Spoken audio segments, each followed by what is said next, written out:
श्री स्वामी समर्थ. नमस्कार. मी नंदिनी माझ्या यूट्यूब चॅनलवर तुमचं खूप मनापासून स्वागत करत आहे. तुमच्या मनातील सर्व चांगली इच्छा स्वामी महाराज पूर्ण करो ही स्वामींच्या चरणी प्रार्थना करते आणि आजच्या नवीन व्हिडिओला सुरुवात करते. तर उद्या वार आहे बुधवार, दिनांक आहे 31 जुलै. तर या दिवशी आलेली आहे कामिका एकादशी. तर पहा, वर्षभरामध्ये 24 एकादशी ह्या येत असतात आणि प्रत्येक महिन्यामध्ये 2 एकादशी येतात. एक कृष्ण पक्षामध्ये येते आणि एक शुक्ल पक्षामध्ये येते.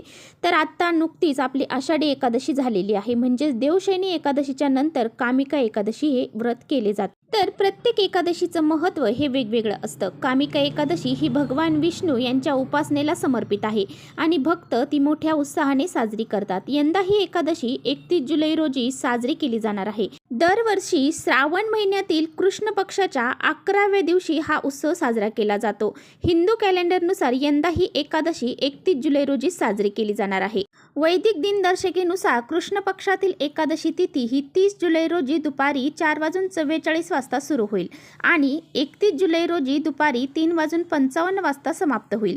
कॅलेंडर पाहता कामिका एकादशीचे व्रत हे 31 जुलै रोजी पाळले जाणार आहे. त्याचवेळी त्यांचे जे पारण आहे म्हणजे उपवास जो सोडायचा आहे तर तो 1 ऑगस्ट रोजी सकाळी 5:43 पासून तर 8:24 वाजेपर्यंत हा उपवास सोडला जाणार आहे. या एकादशीचं व्रत केल्याने भक्ताच्या मनोकामना पूर्ण होतात. त्याचबरोबर त्यांनी काही कळत नकळत पापे केलेली असतील तर त्यांचा देखील नाश होऊन जाईल. त्यामुळे या एकादशीचं व्रत करणं खूप महत्त्वाचं मानलं जातं. त्याचबरोबर एकादशीच्या दिवशी पवित्र गंगेमध्ये स्नान करण्याला विशेष महत्त्व दिलं जातं आणि पवित्र गंगेमध्ये जर आपण स्नान केलं तर आपल्या सर्व पापांचा नाश होऊन जातो आणि आपल्या जीवनामध्ये सुख शांती समृद्धी निर्माण होते.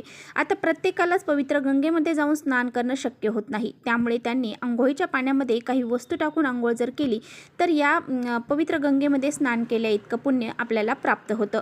तर पहा, आजच्या व्हिडिओमध्ये मी तुम्हाला अतिशय प्रभावशाली उपाय सांगणार आहे. आंघोळीच्या पाण्यामध्ये आपल्याला अशी ही एक वस्तू टाकायची आहे. ही वस्तू जर आपण आंघोळीच्या पाण्यामध्ये टाकली तर चंद्रभागेमध्ये स्नान केल्याचं पुण्य आपल्याला प्राप्त होईल. आपल्या सर्व कठीण इच्छा ह्या पूर्ण होतील.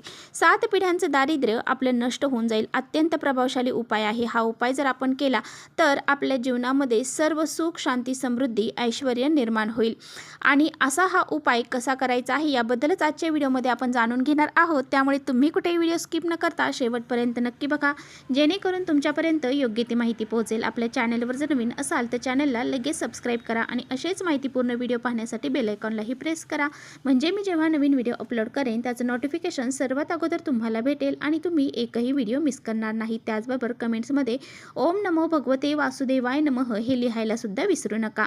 व्हिडिओ आवडला तर आपल्या मित्रपरिवारांसोबत शेअर देखील. आता पहा, हा जो उपाय आहे तर तो आपल्याला आंघोळ करताना उद्या सकाळी करायचा आहे.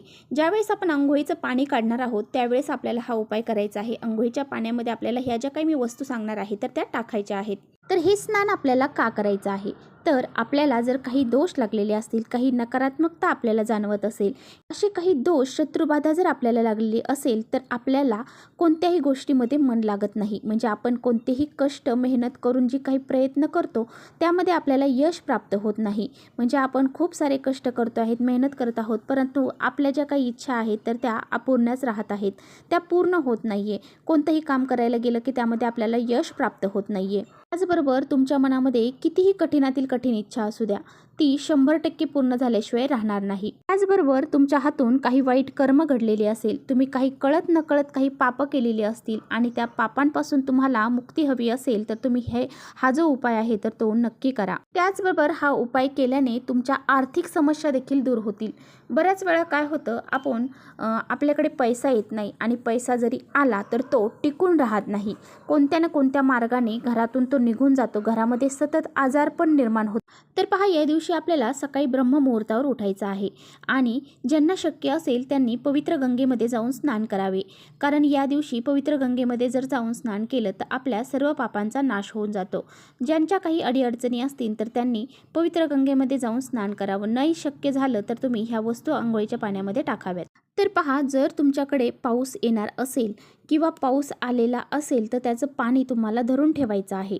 जर तुमच्याकडे पाऊस आलेला नसेल तर काही हरकत नाही, तुम्ही गंगाजल जे आहे तर ते अंघोळीच्या पाण्यामध्ये टाकू शकता.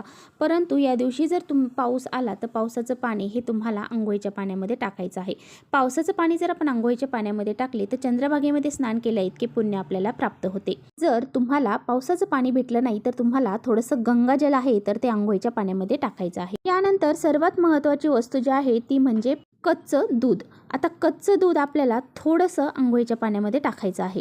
जर आपण कच्चं दूध अंघोळीच्या पाण्यामध्ये टाकलं तर एखाद्या व्यक्तीचं कर्ज जर वाढत असेल तर त्या वाढणाऱ्या कर्जामधून त्यांना मुक्ती मिळते असं आपल्या वास्तुशास्त्रामध्ये सांगितलेलं आहे. त्यामुळे आपल्याला थोडंसं दूध अंघोळीच्या पाण्यामध्ये टाकायचं आहे. त्याचबरोबर आपल्याला थोडीशी चिमूटभर हळद जी आहे तर ती अंघोळीच्या पाण्यामध्ये टाकायची आहे. तर पहा, भगवान श्री हरिविष्णूंना हळद ही अतिशय प्रिय आहे. त्यामुळे आपल्याला या दिवशी अंघोळीच्या पाण्यामध्ये चिमूटभर हळद टाकायची आहे. हळद टाकल्यामुळं आपला जो गुरुग्रह आहे तर तो मजबूत होतो.